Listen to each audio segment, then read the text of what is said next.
sanitaire boobu noonu santé publique. lan moo la war a mën a toog qu'est-ce qu'on a fait justement pour nga jàpp ni lii am na ngay wuti jabar di wuti doom sa jabar bu divorcé fan lay demaat ñan lay demaatal ñan lay siqanteel ban niveau nga mën a dugalee tey jii nii loo xamante ne àdduna amul pajam science amul pajam loo xamante ne day baisser considérablement sa immunité tey jii nga jël ko teg ko ci kaw nit mu lelal kooku day wëyee jàngoro jooju noonu ba ilaa yow mal abat ñaaw na ñii lépp luñ leen teg ci daan tuuti na ndax nag fi ñu yóbbu société bi en termes de danger parce que il s'agit d'une question de santé publique fi ñu ci yóbbu société bi c'est incomparable ñooñu naka la ñuy dundee tey ñooñu ban psychose la ñuy fanaanoo ñi nga xamante ne xamante nañ ak jabaru ñooñu après et cetera naka la ñuy mënati dundee ainsi de suite pour dire que day noon way toog way nit ki moo baax nit ki moo bëgg yi ree ndekete nit kooku noonu mi ngi commettre des crimes aussi atroces indescriptibles pour te dire à quel point nit moo lëndëm kon donc tey jii nii ñooñu commettre nañ crime parce que feebaru sida bi nga xamante ne science amagul lu mu ko fejee képp koo ko teg nga ko maladie boo xamante ne incurable qui le mène directement au morgue kon li nga def noonu crime weesu na ko je pense que ni même la loi 2010-03 bi nga xamante ne moom mooy réprimer la propagation volontaire de VIH loi boobu dafa clément torop clémence bi loi boobu am parce que da nga ko def benn maladie incurable nga ko introduire pour dire l'étendue de la gravité de ce que nous sommes en train de dire kon nag autorités sanitaires yi war nañ cee jóg parce que tey jii ni je pense que ni ñi séq ak ñooñu ñeneen ñi séq ak ñooñu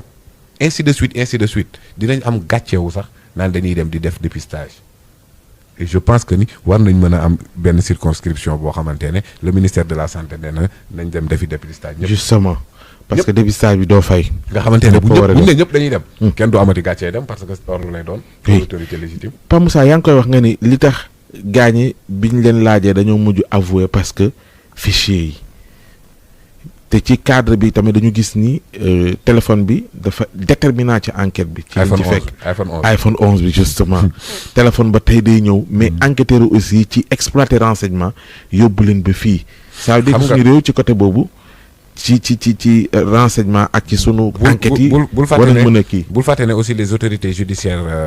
françaises ñu ngi fi bien sûr avec leurs moyens et leur matériel donte suñu préoccupation yi bokkul. ndax am na ci ñoom sax maa ngi koy gis ci seen médias yi ñuy commencé di regretter pourquoi ñu dugal affaire bi Sénégal. parce que ñun ñu ngi leen di wax ay waxu xale ak VIH mais le débat qui est plus en vogue au Sénégal c'est des questions LGBT effectivement parce que xam nañ à quel point ça les dérange léegi nag iPhone 11 boobu noonu lenn la rek.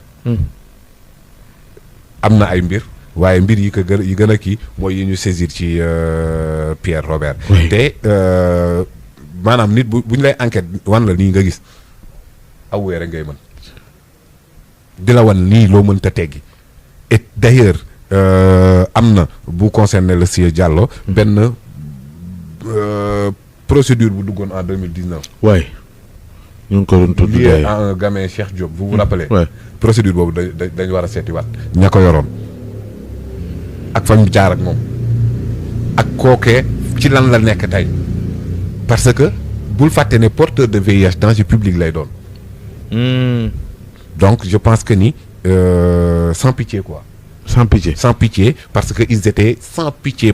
contre notre société. D'accord. Eux ils étaient sans pitié contre le bien public. Eux ils étaient sans pitié contre nos mœurs. Ils étaient sans pitié contre le Sénégal. Donc la justice doit être sans pitié, des sanctions sévères. Et d'ailleurs il n'y a pas de criminalisation mais est-ce que xam nga ne procédure bi criminelle la.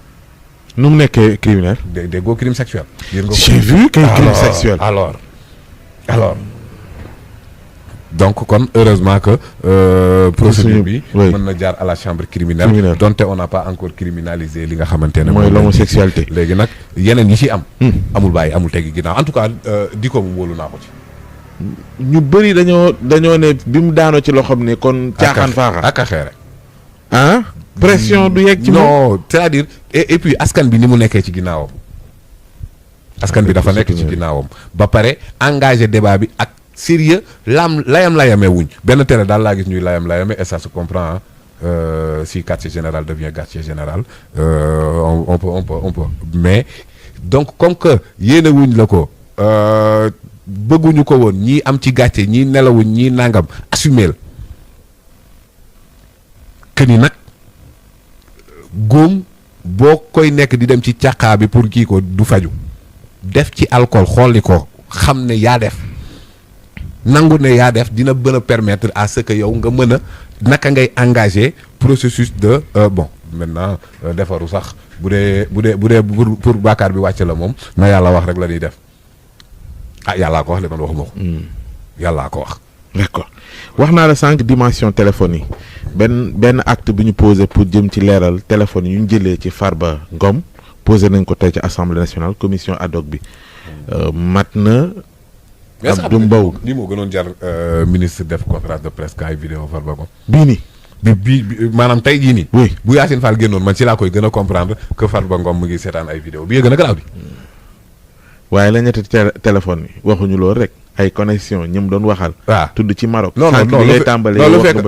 la fekk mu ne da doon seetaan ay kii waaw waa léegi bu lii nii moo gën a garaaw bii nii moom jaroon na def conférence de presse maintenant levé nañ immunité enfin déclenché nañ la procédure de levée d'immunité parlementaire effectivement parce que bul fàtte ne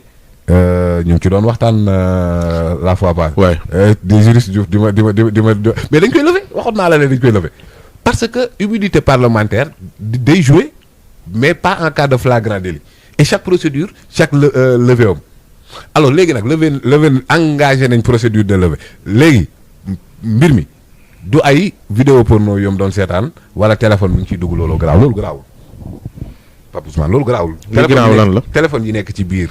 prison bi bëri nañ li muy seetaan ak li mu dul seetaan beneen affaire la mais yan connexion la mook saa Maroc dañ doon déggal de est-ce que manifestation yi doon am en sa faveur daf ci woon man moom dara bettuma ci ay ramifications yi nga xamante ne mi ngi woon te moom it mu ci doon def ay mbir wax naa la sax ba ci sans limite bi mu bindee lettre de jégalu à la communauté halpulaar mais mi ngi ci woon